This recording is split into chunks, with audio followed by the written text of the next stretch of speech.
il doit reconnaître que nous sommes une église qui aime la parole. Et aujourd'hui, c'est notre frère Sambieni qui va nous apporter la parole de Dieu. Alléluia. Est-ce que nous pouvons acclamer? Ce qui fait la particularité du Temple des Nations, c'est qu'il y a des docteurs, il y a des prophètes, il y a des évangélistes, il y a des pasteurs et il y a des apôtres. Et le Seigneur continue de nous utiliser. Il n'y a personne qui soit meilleur. Nous sommes tous devant la croix, à la même ligne. Que le Seigneur te bénisse. Amen. Merci beaucoup, papa.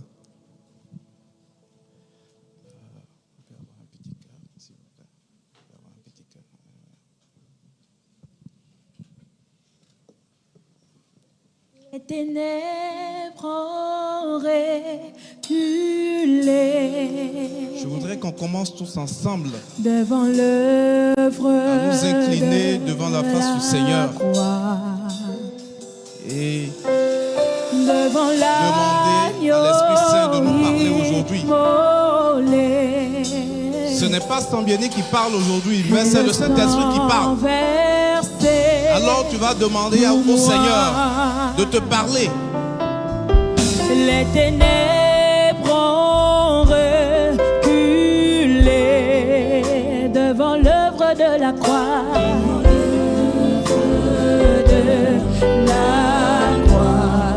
Devant l'agneau immolé.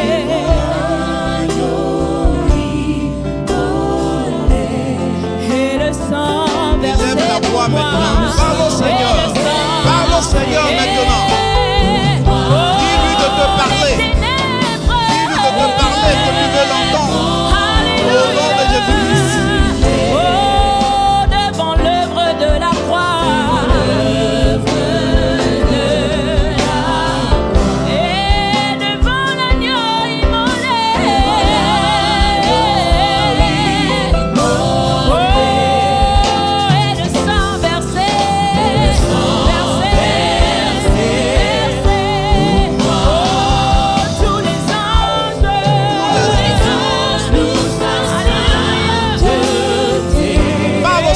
Maintenant, l'univers crie sa majesté au nom de Jésus-Christ de Nazareth. Chantons gloire et puissance, c'est louange à l'agneau de Dieu, à l'agneau immolé. Tous les anges louent sa sainteté.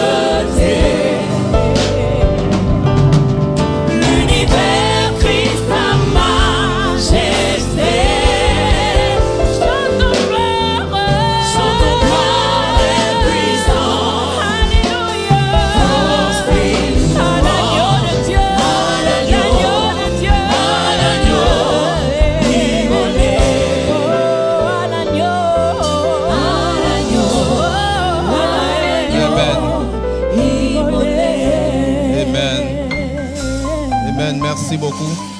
Merci beaucoup. Est-ce qu'on peut encourager le groupe de louanges? Merci beaucoup. Soyez bénis. Merci beaucoup.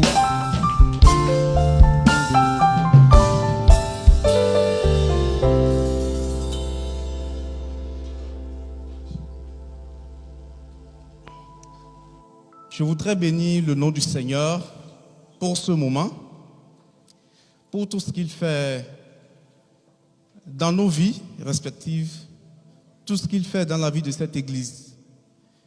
Et je voudrais dire merci à notre papa, le berger de cette église, ainsi que ceux qui l'aident dans le travail, dans cette tâche.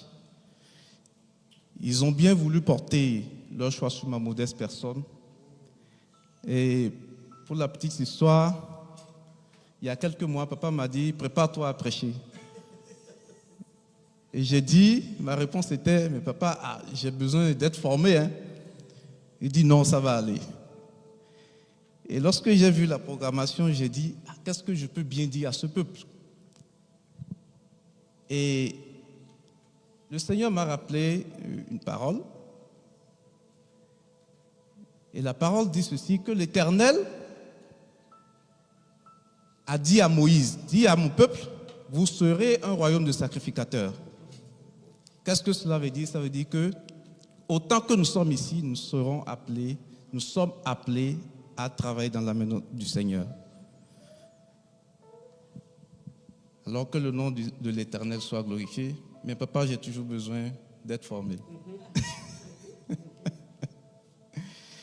Alors nous allons tourner nos regards dans la parole de Dieu. Et je ne vais pas me dérober du verset de l'année. Et nous allons lire dans 2 Corinthiens 3, verset 18. Si quelqu'un peut nous aider, s'il vous plaît. 2 Corinthiens 3, 18. Nous tous qui, le visage découvert, contemplons comme dans un miroir la gloire du Seigneur, nous sommes transformés en la même image de gloire en gloire, comme par le Seigneur l'Esprit.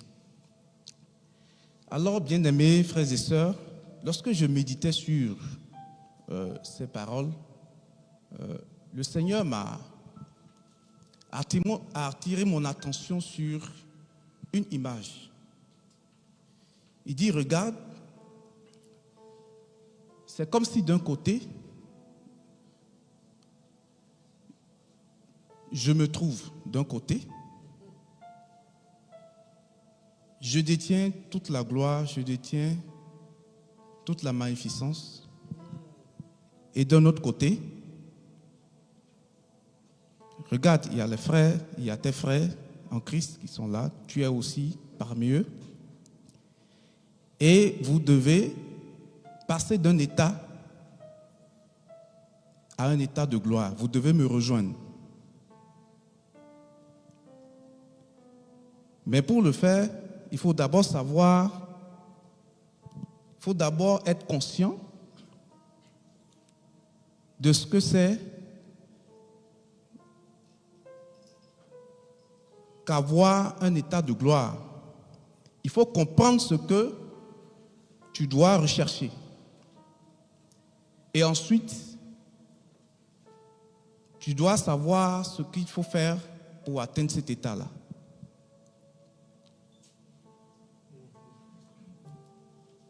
Le Seigneur aussi m'a montré dans ce verset, on dit transformer en la même image de gloire en gloire. De gloire en gloire suppose quoi? Suppose qu'il y a plusieurs niveaux de gloire. Et que lorsque tu as franchi, tu as atteint un niveau, tu dois rechercher un niveau supérieur.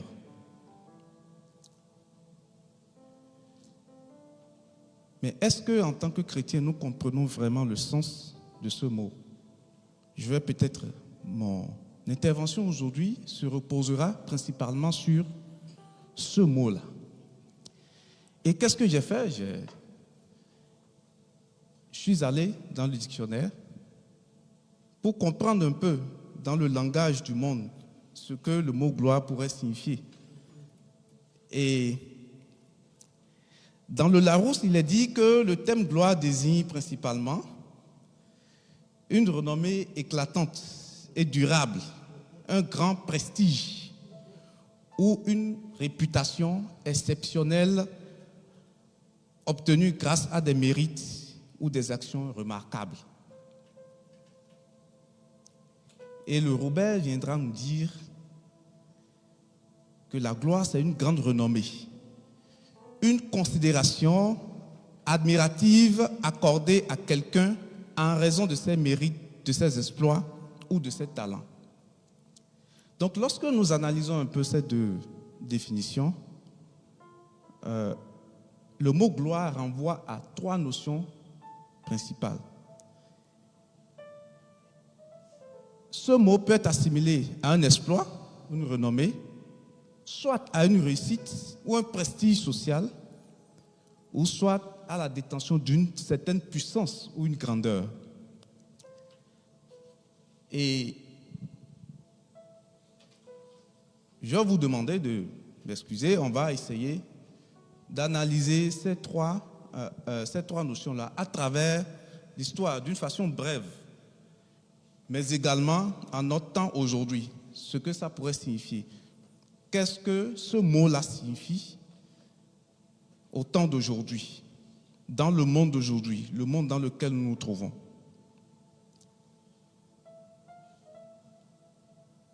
Alors, on dit que le mot gloire désigne réputation. Et ce sont des talents ou des réalisations remarquables de personnages qui ont existé ou pas, qui se retrouvent peut-être dans une mythologie.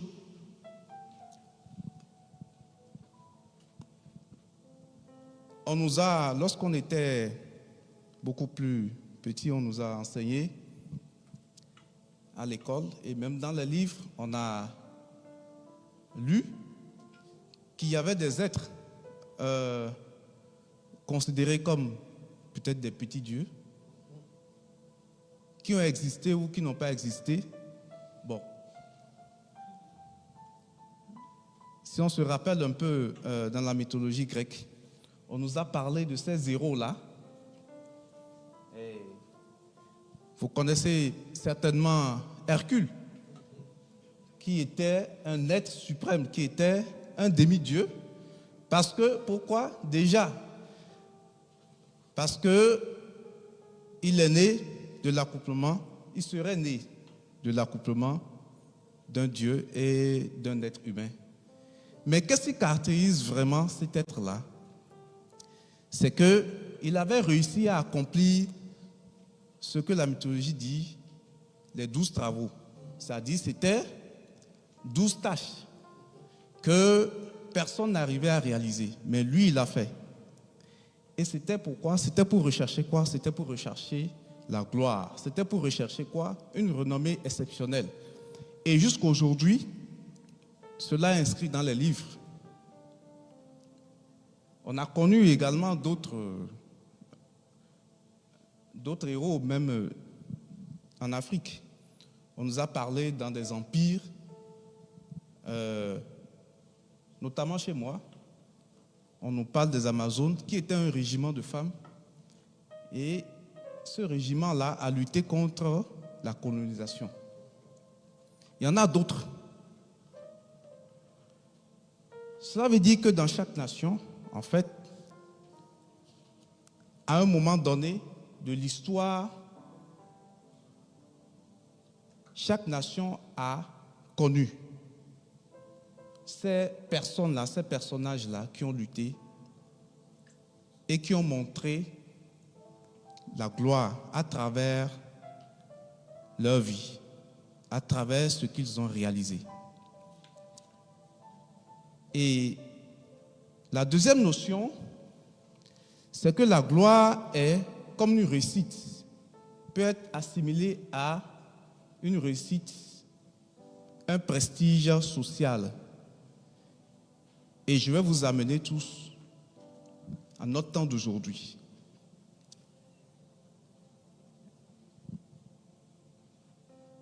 Comment est-ce qu'on peut mesurer la gloire aujourd'hui d'un être humain? On peut la mesurer par quoi? Par la réussite. Pas une réussite politique, par exemple, une réussite sociale, ou une réussite économique ou financière. Il y a quelques jours, on a connu le premier billionnaire de l'histoire de l'humanité. Et cela restera dans les annales. Qu'il y a quelqu'un qui a atteint les 1000 milliards de dollars et qui a dépassé ce cap-là il y a quelques jours.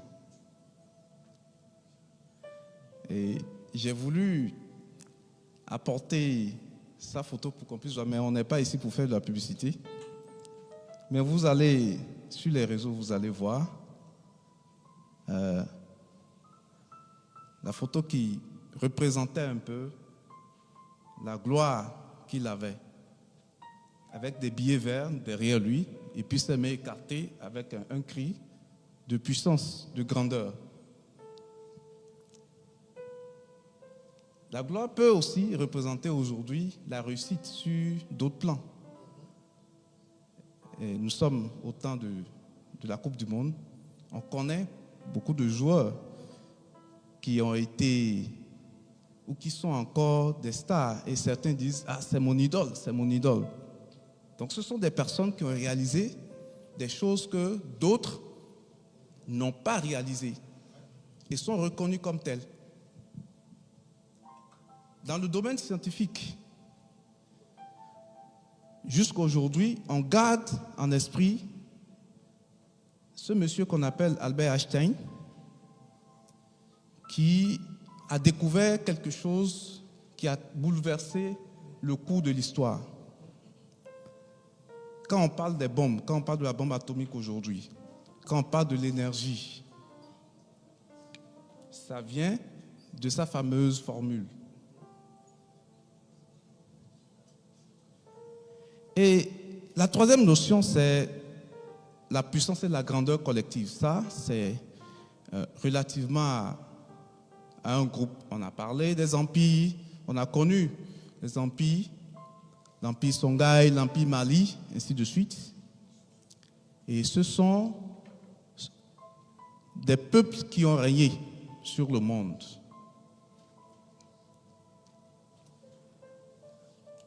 Alors, bien-aimés frères et sœurs, je voudrais qu'on se pose un instant pour se demander, on va se poser une petite question. Est-ce que c'est une mauvaise chose pour un chrétien d'être reconnu comme voilà, le plus intelligent, celui qui a découvert, celui qui a fait une grosse découverte au monde? Est-ce que c'est une mauvaise chose?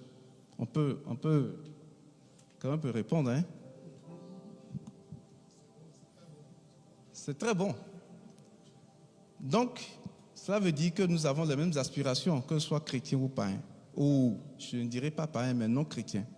Est-ce que cela veut dire que nous avons les mêmes aspirations?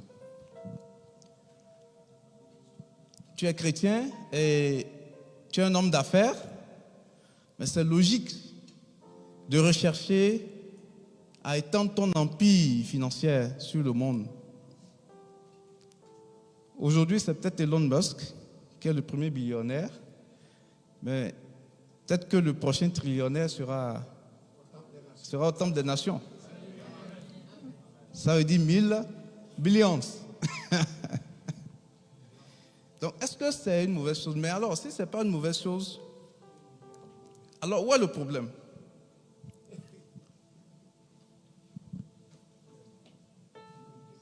J'aimerais dire quelque chose à quelqu'un aujourd'hui, à un chrétien aujourd'hui. Le Seigneur, Dieu ne nous demande pas en réalité de rechercher quoi que ce soit.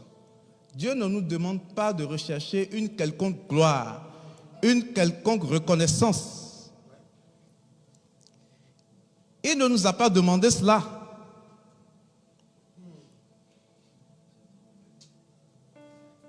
Pourquoi? Parce qu'il dit que tout est accompli. Sur la croix du Calvaire, il a dit que tout est accompli, n'est-ce pas? Il dit que lui détient la gloire. Il dit qu'il a fait quoi? Qu'il a dépouillé les autorités, les dominations, et qu'il les a livrées publiquement. Ça veut dire quoi? Ça veut dire que tout ce que nous voyons comme gloire là, en réalité, tout est éphémère. Et lui, il a la vraie gloire entre ses mains. Et qu'est-ce qu'il te demande? Il ne te demande pas de te morfondre, il ne te demande pas chaque matin de courir derrière les biens matériels, il ne te demande pas de rechercher les choses de ce monde sans son avis à lui.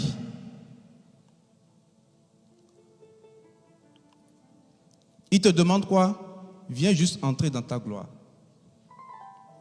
C'est ça, il te demande. Et lorsque je préparais, j'ai compris vraiment l'image que Dieu me montrait. En fait, Le Seigneur, il détient tout ce dont nous avons besoin, tout ce que nous recherchons aujourd'hui. Nous recherchons le bien-être. Hein? Nous voulons réaliser beaucoup de choses dans ce monde. Mais nous voulons le faire par nos propres moyens. Nous voulons le faire par notre propre force. Le Seigneur ne nous demande pas ça.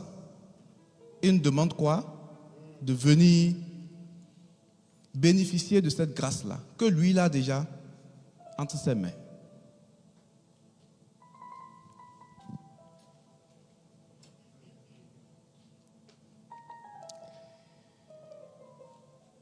Lorsque tu cherches l'élévation, lorsque tu cherches les biens de ce monde, c'est que tu n'as pas encore compris qui tu es en réalité.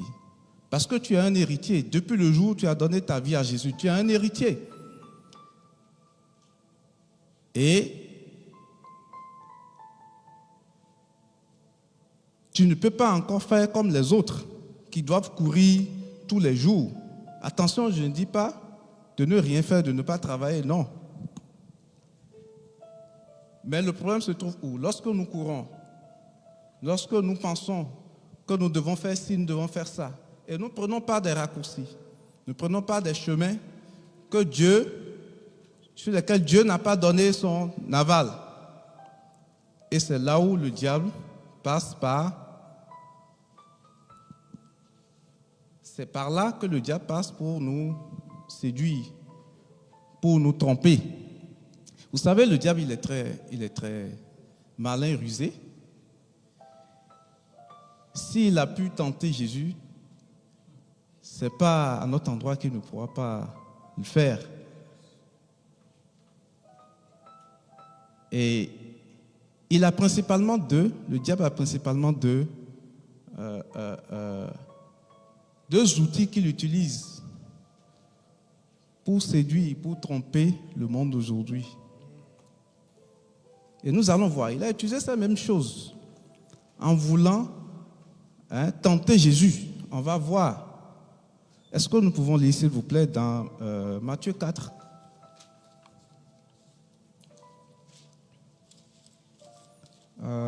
Matthieu 4. On va lire dans le verset 3, s'il vous plaît. Si quelqu'un est là.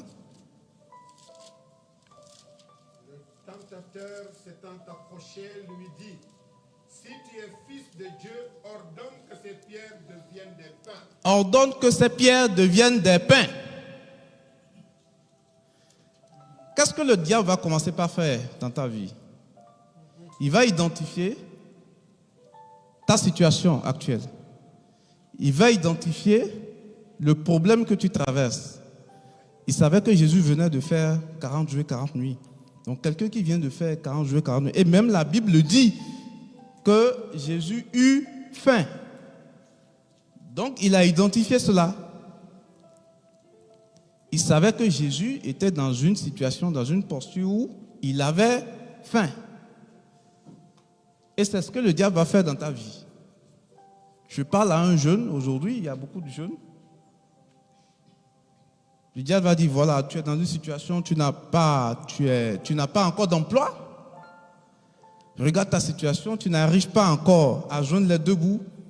Et même pour 2 petits repas par jour, tu n'arrives pas à le faire.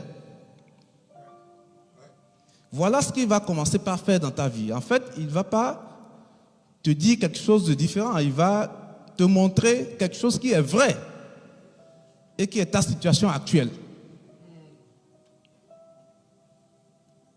Et qu'est-ce qu'il va faire ensuite? Il va te faire une proposition. Et c'est là où se trouve tout le danger en fait.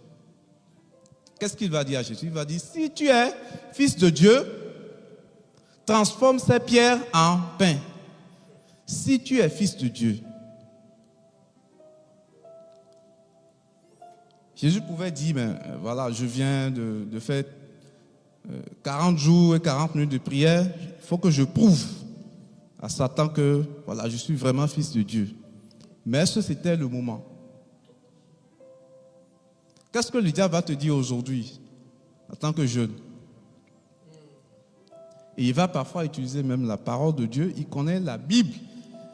Et s'il sait que tu ne connais pas ta Bible comme il faut, il va te dire, mais tu peux jouer. On peut se parler, hein, franchement. Tu peux jouer au jeu de paris sportifs, par exemple. N'est-ce pas les jeunes chrétiens? Il va te dire, montre-moi, parcours dans ta Bible, où est-ce que c'est écrit qu'un chrétien ne doit pas jouer au jeu de paris sportifs. Ça, c'est un exemple parmi tant d'autres. Et parfois, il peut passer même par des gens proches de toi pour te faire des propositions, pour te montrer que ta situation n'est pas une bonne situation et tu devrais faire ceci et devrais passer par de mauvais chemins. Il va te faire des propositions et tu vas croire qu'en réalité, c'est Dieu qui t'envoie vers là.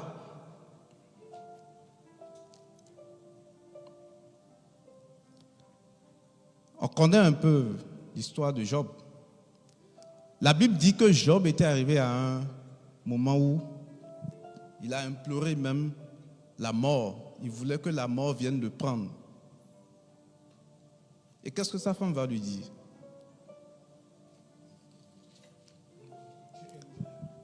Elle va dire plutôt, maudit Dieu et meurs. Voilà la solution. Mais tu as besoin voilà, tu veux mourir, maudit Dieu, tu veux mourir, maudit Dieu et meurs alors.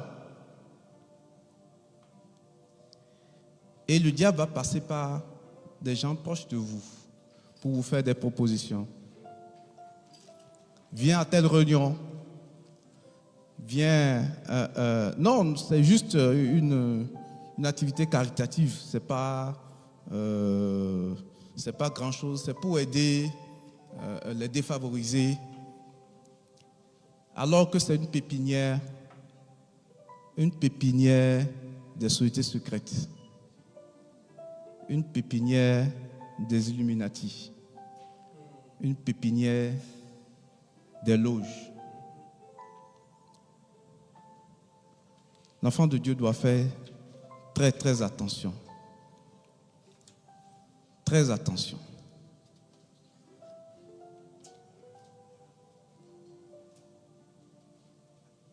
Alors, si Dieu ne nous demande pas de rechercher par nos propres moyens toutes ces choses, qu'est-ce qu'il nous demande? Il nous demande de vivre sa gloire, son triomphe. Il nous demande d'entrer pleinement dans la gloire que lui, il a acquise sur la croix.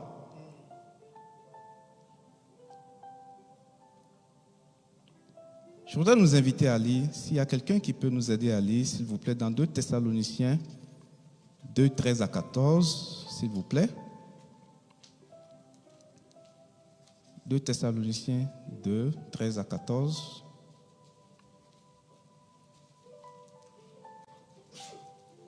On va voir dans ce passage ce à quoi vraiment le Seigneur nous appelle.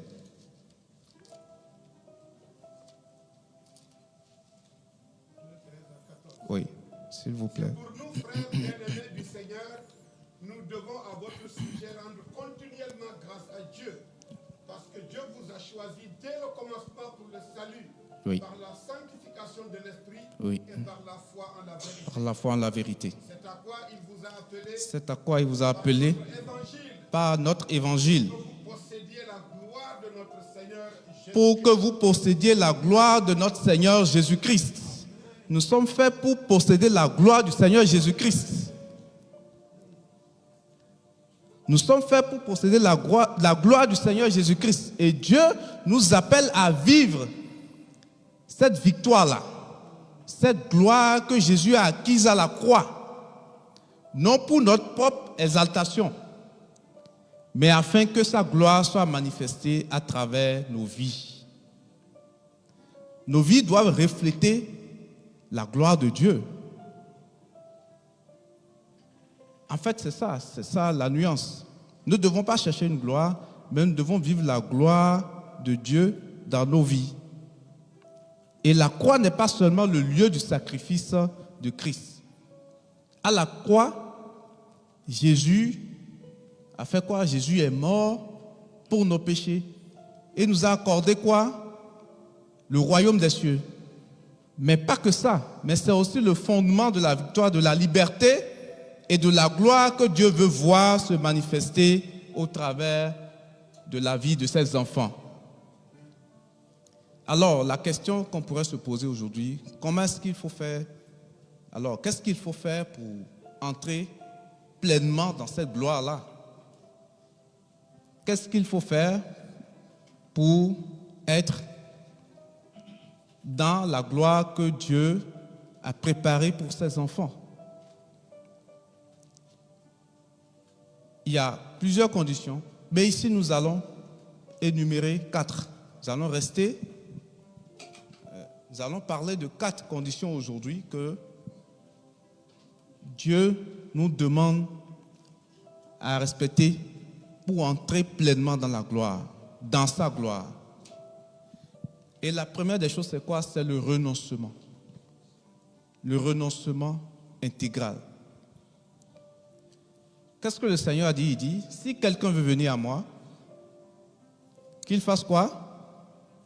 Qu'il renonce d'abord à lui-même, qu'il se charge de sa croix et qu'il me suive. Si nous voulons suivre le Seigneur, si nous voulons toujours être appelés enfants de Dieu, si nous voulons vivre la gloire du Seigneur Jésus-Christ, nous devons d'abord renoncer à nous-mêmes. Et c'est un gros problème aujourd'hui. Le chrétien ne veut plus renoncer à lui-même.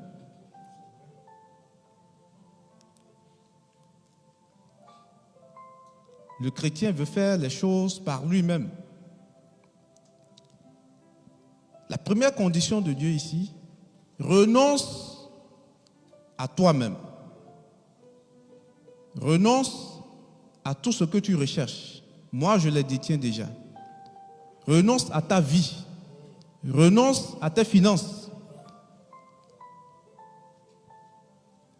Renonce à ton emploi. Renonce à tout. Viens et suis-moi. Parce que tout ce que tu recherches là, moi je détiens ça déjà et je te les donne gratuitement.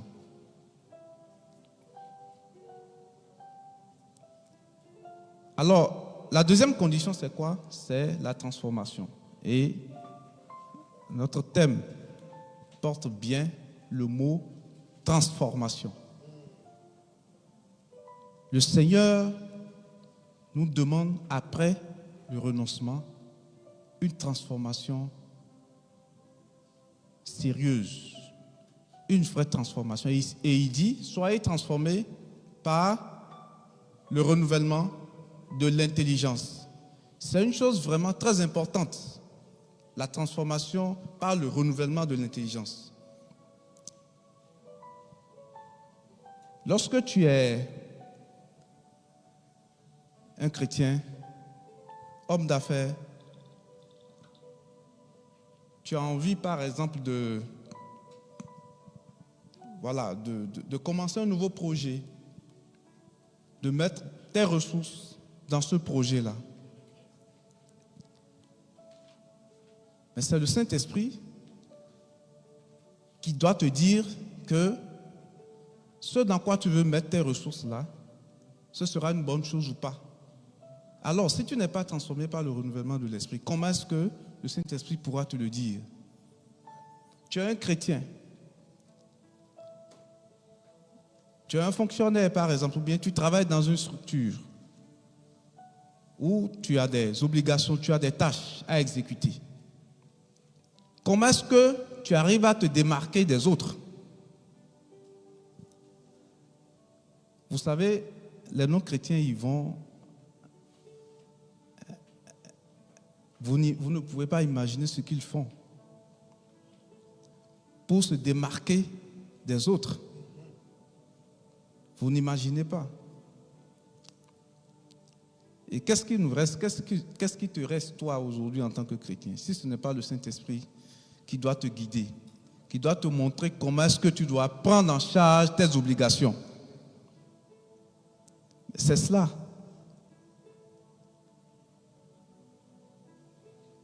Soyez transformés par le renouvellement de l'intelligence. Et cela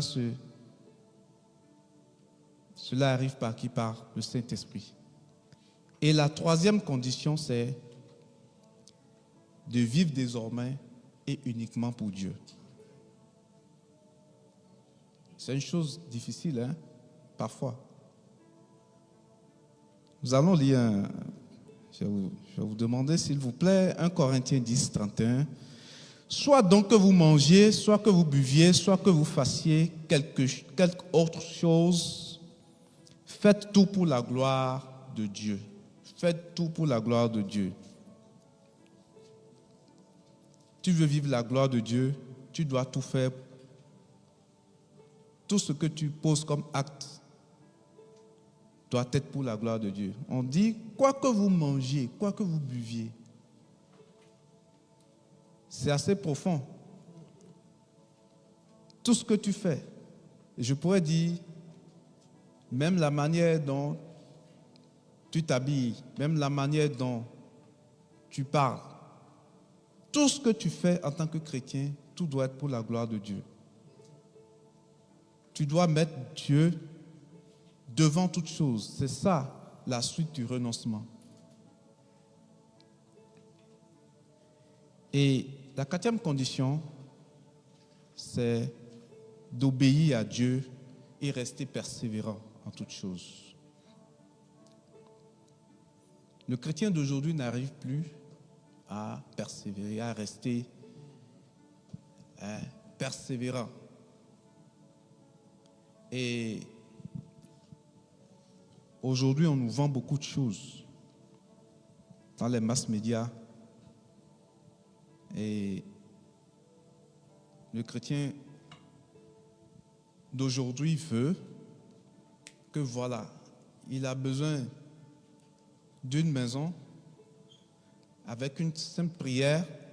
Il faut que la maison tombe en même temps du ciel. Et qu'est-ce qu'il va faire? Il va aller payer même pour avoir cette prière-là. C'est ce qui se passe en réalité.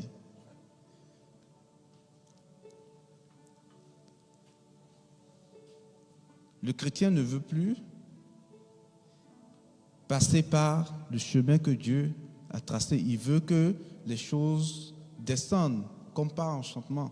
Excusez-moi le terme.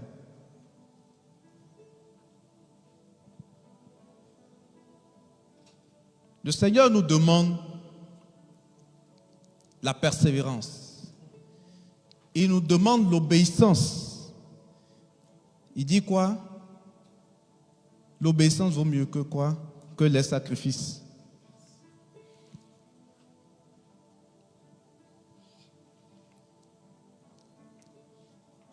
Est-ce qu'aujourd'hui, chaque matin, tu ne cours pas? Tu ne recherches pas toi-même des moyens pour résoudre tes problèmes? Parfois, tu te lèves même et tu n'as même pas le temps de demander au Seigneur d'éclairer ta journée. Et tu cours à gauche, à droite. Tu recherches la notoriété, tu recherches les richesses de ce monde. Alors que ton papa, il a tout dans ses mains. Il dit, viens, mon fils, je te les donne gratuitement. La seule chose que je te demande, c'est de renoncer à toi-même et d'être transformé par le renouvellement de l'esprit. Alors, bien aimés frères et sœurs, je ne vais pas aller plus loin. C'est ce que le Seigneur a mis sur mon cœur. Nous allons baisser la tête. Tu vas prier maintenant. Tu as recherché des solutions par tes propres moyens. Parfois, tu t'es même laissé séduire par ce monde. Tu as voulu avoir une renommée, tu as voulu avoir des postes, tu es passé par des chemins. Parfois, tu as demandé l'aide de personnes. Et ces personnes-là, tu ne devrais pas aller vers eux. Tu as négligé, tu as oublié que ton papa pouvait te donner tout ce dont tu as besoin, pouvait te mettre dans cette gloire-là. Alors tu vas prier, tu vas demander pardon à Dieu. Que le Seigneur te pardonne. Te pardonne ces moments d'égarement. Ces moments où tu t'es éloigné de lui. Dis-lui, Seigneur, je veux revenir à toi maintenant. Ouvre ta bouche maintenant et prie. Ouvre ta bouche et prie. Demande au Seigneur de te pardonner. Que tu reviens, tu veux revenir à lui. Que désormais, tu t'abandonnes complètement à lui. Que désormais, le Saint-Esprit sera ta boussole. Le Saint-Esprit sera désormais celui qui te guide dans ta vie.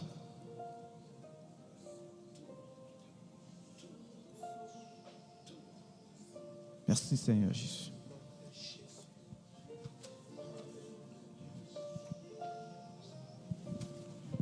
Alléluia. Alléluia. Ah, il y a une partie qui m'a beaucoup retenu. Dans Corinthiens, comme il l'a lu, 10, verset 31, il y a 3 dimensions. Tout ce que vous mangez, vous buvez, vous fassiez, faites tout pour sa gloire. Tout pour sa gloire. Tout est pour la gloire de Dieu. Lorsque je me lève, les actions que je dois poser dans la journée doivent donner gloire à Dieu. La manière dont je dois manger, ce que je dois manger, la manière dont je dois boire, parce que vous savez, les choses, nous les voyons parfois de manière littérale, mais ça va parfois beaucoup plus au-delà de ces choses. Frères, qu'est-ce que nous mangeons? Il nous est dit que les fils des prophètes, au temps de la fin, un des prophètes est sorti, il a cueilli des coloquins sauvages. Il est venu, il a rempli la marmite. Parce que quand la faim arrive, frères, nous avons envie de manger. La faim, ce n'est pas simplement lorsque notre ventre n'est pas rempli. Mais parfois, on a faim d'une chose et on veut coûte que coûte l'avoir.